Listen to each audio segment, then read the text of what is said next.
of Mombasa has got very significant impact, not on just the Kenyan economy, but on the regional economy. Whether you are dealing with DRC, whether you are dealing with Rwanda, whether you are dealing with Burundi, whether you're going to deal with Southern Sudan, that we encourage you, we support you, and the residents of this area, that what you are doing is critical for us and for the entire economy. We are facing challenges in terms of extended beyond anybody's imagination. And we have no clear-cut answer as to when that can subside. Now, that has affected global supply chains. We are also seeing a situation where the pressure in the bigger economies is now coming to bear, and interest rates are rising, and in the process, the issue of the dollar vis-a-vis other currencies is beginning to bite. Now, I'm bringing this out to point out that we need the foreign currency coming to our country. And the primary foreign exchange earners for us is, of course, our agricultural exports and tourism. So, if our exports are not doing very well out there, whether it is tea or whether it is coffee, then our fallback position is tourism. And maybe the diaspora remittances. But we now must look at it this way, that in order to bring the costs of living down, we must grow our export earnings, including tourism, so that we can have those resources coming in, and then they can help us to have sufficient foreign currency to deal with the oil imports, to deal with the fertilizer imports, to deal with the food imports, to deal with the medical imports. We need those resources. And we can only do it in a peaceful environment which can allow us to attract what needs to be attracted, and that is tourism and tourists and their resources. So I am speaking to these particular issues in this iconic building, well preserved. They called it Elimu na Mazingira building, to send a very strong message to the people of Kenya that we cannot afford to disrupt the economy. And that is why we are here, to show solidarity with our governor, Abdul Somad, and to say that let us move forward. Election cycles have their constitutional timings. We have just come out of it 6 months ago. We need to move forward as a nation. We cannot keep on going back to an issue that has been canvassed up to the highest court in the land. It has been canvassed and dealt with fully. So we cannot go back there. And we also want to make it very clear that we are a unitary state.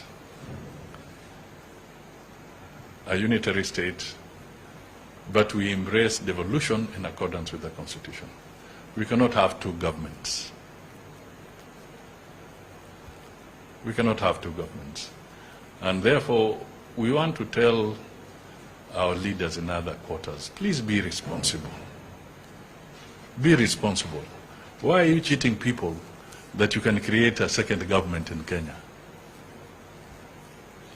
Why do you make such reckless statements that you can actually create another government? And you're making these statements when you are seeing very clearly that in our neighboring region, There's already conflict in Sudan, which has flared up.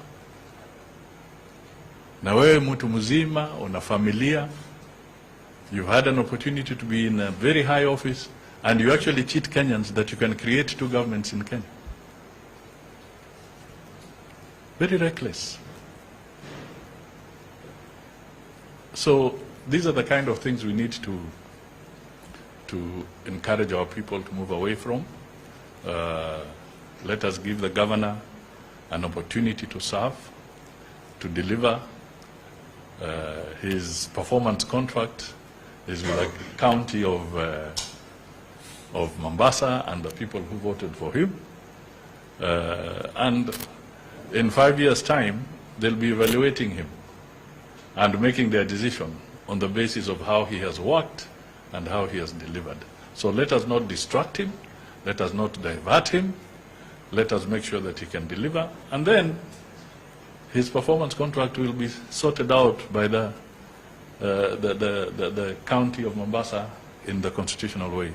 Just the way we are encouraging public servants in both county governments and the national government, that you will enter into performance contracts so that you can deliver to the people that you serve. But the performance contract of the governor, the performance contract of the president, those are the most rigorous performance contracts to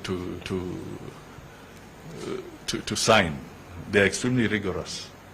And the parameters of measurement are very broad, very wide.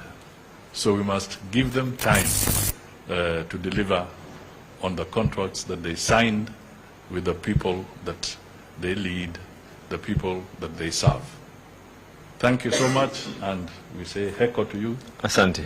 Governor, we'll keep on coming time and again, and we look at you as a critical beacon in stabilizing the economies of the region, not just Kenya, but the region. Thank you. Asante. Thank you very much indeed, Your Excellency, the Prime Cabinet Secretary of the Republic of Kenya, Your Excellency, the Governor of Mombasa. We will quickly take two questions. We will start with the lady in front of me. Your name, the media house you represent, the question. Thank you very much. I have three questions. And tell us where you're directing it, whether to him or to me. My name is Wing Etieno from the Daily Nation. You've talked about delayed in remittance. 12 counties, including Mombasa, data proposed. How soon will the national government be able to remit funds to counties? Secondly, you've talked about tourism, and currently we have received the information that the Turkish airline, the national government has denied its license to fly directly to us. And you've elaborated the plans that the government has to boost. So how will Mombasa get numbers if we don't have direct flights? And thirdly, to the governor, Mr. Mudavadi has talked about Mombasa not participating in the maandamano. And we saw your deputy governor, some MCAs working engaged in maandamano in Bangladesh. Can we have your word to talk on maandamano first? Thank you. I'll answer that. Okay. So you Would you want to respond to that, or we take the final one? I can respond. I'm going to try and recall all. First, there is no strike notice that has been done. As a matter of fact, the communication that has come from the doctors' union was categorical that it is not a strike notice, but they are not going to be able to go to work. My plea, of course, to the doctors is that as we are pushing national government, who coincidentally, I think in the month of April will be one of the highest in terms of remittances because of how budget cycles go. So we are hoping that funding will be able to come but I want it to be clear. We are 4 months behind in terms of remittances. However, at the same time, we have just been unable to pay that 1 month. So you can imagine that we are trying as our own as a county.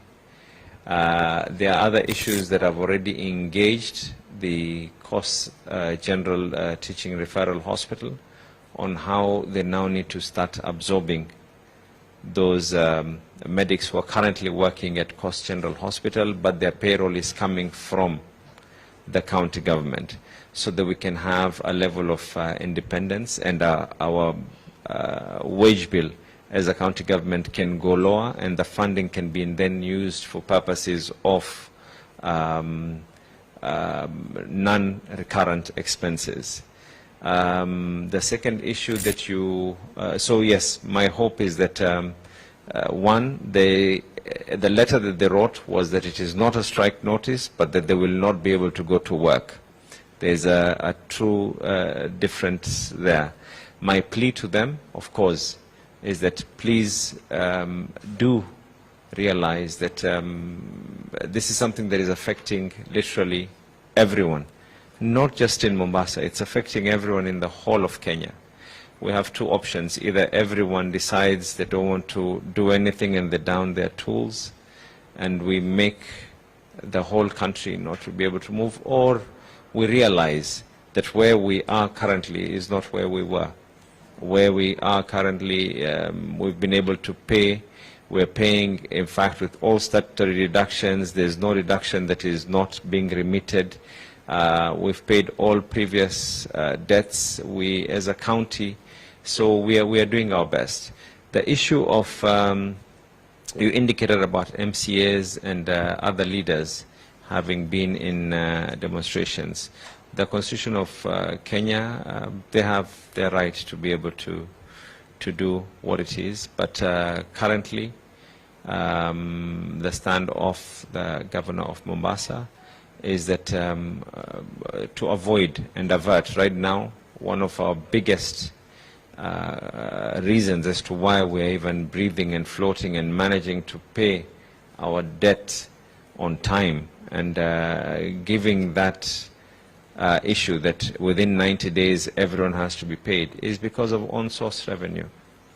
I need to ensure that the people of Mombasa will be able to grow. So I will not deny anyone their constitutional right, but at the same time, I have millions of people who are looking up on me, and none of them is going to see anything else except people want to know where they're going to be getting their bread and butter from. Thank you. There's a gentleman. Yeah, no, I have to deal with one or two issues. First of all, I spoke and I acknowledged that there has been a delay in the remittances to the county governments. And I just want to assure you that as a national government, we are working towards resolving that issue, not just in dealing with what is outstanding, but to look at a process that will be smoother and then ensure that county governments get their resources on time. And this is an issue that is being discussed jointly with the National Treasury, and sooner than later we are going to make a more detailed pronouncement on how we intend to solve this problem.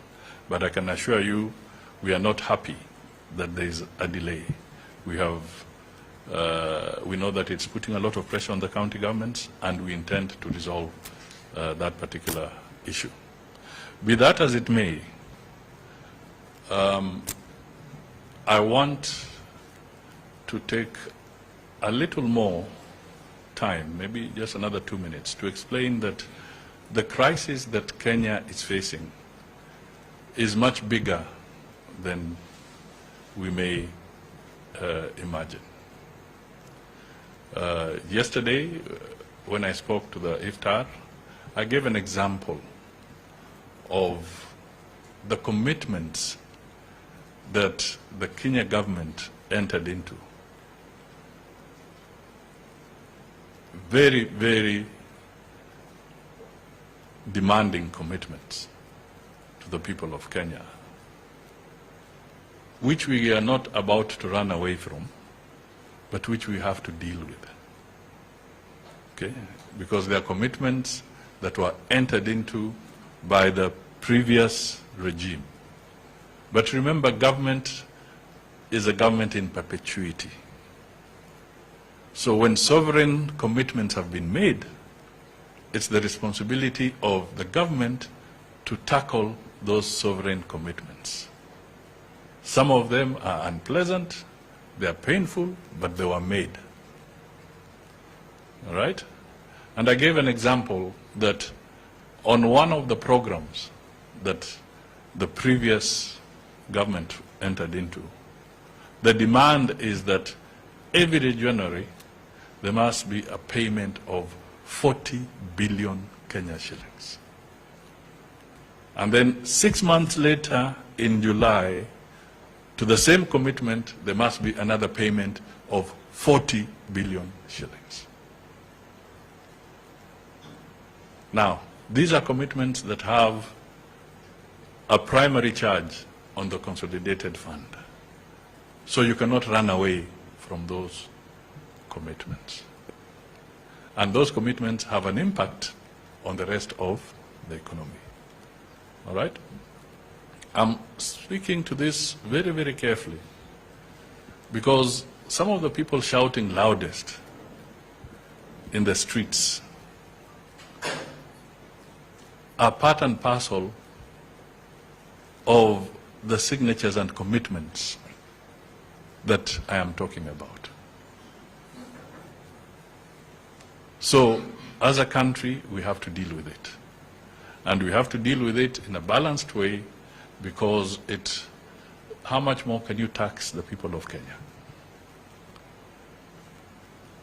So we have to rationalize a lot of things as we move across and as we move forward, because there are so many other commitments. I've not talked about the Eurobonds. I've not talked about so many other commitments. I've just talked of one particular area. So there is a big challenge in that context.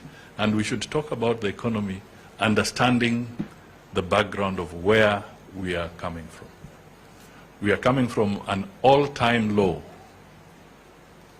and we have to build our way upwards going into the future.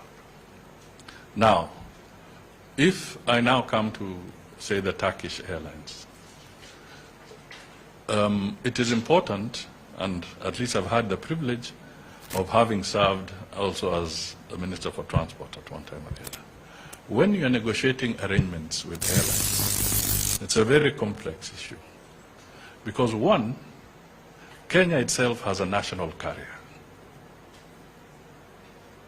in the name of Kenya Airways. So as you negotiate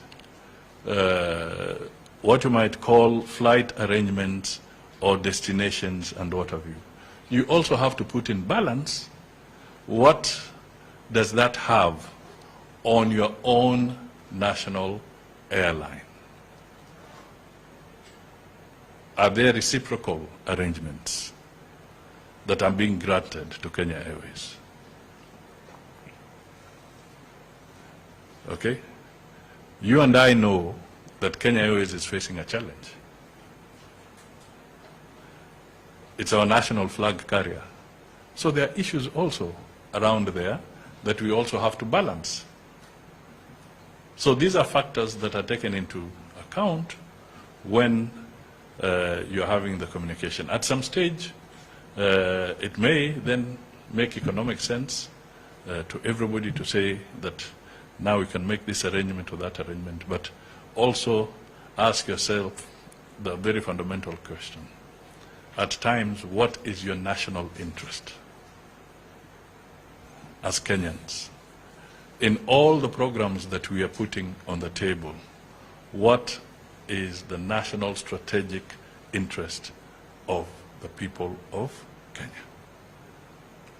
So as we discuss with other airlines, These are issues that our negotiators must always have in mind before the final decision is made.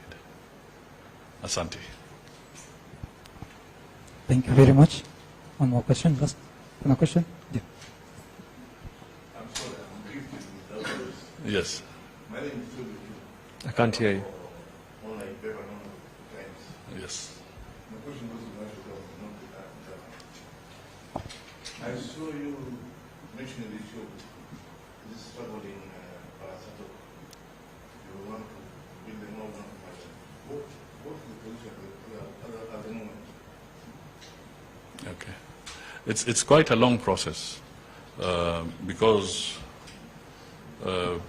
parastatals or state-owned enterprises across the board, they have to be rationalized. And it's an ongoing process that we are thinking through so that, one,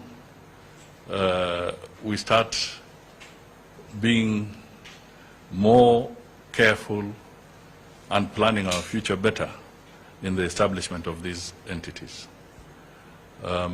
Today, we have about 348 public enterprises. 348. We need to know how much of them are contributing to the exchequer and how many are a drain to the exchequer. And I'll be pronouncing myself systematically on these issues. But let me just give an example. That out of the 348 enterprises, about 79 of these enterprises are called public entities that are for profit. That are for profit. That means that they ought to make profit and pay a dividend to the exchequer.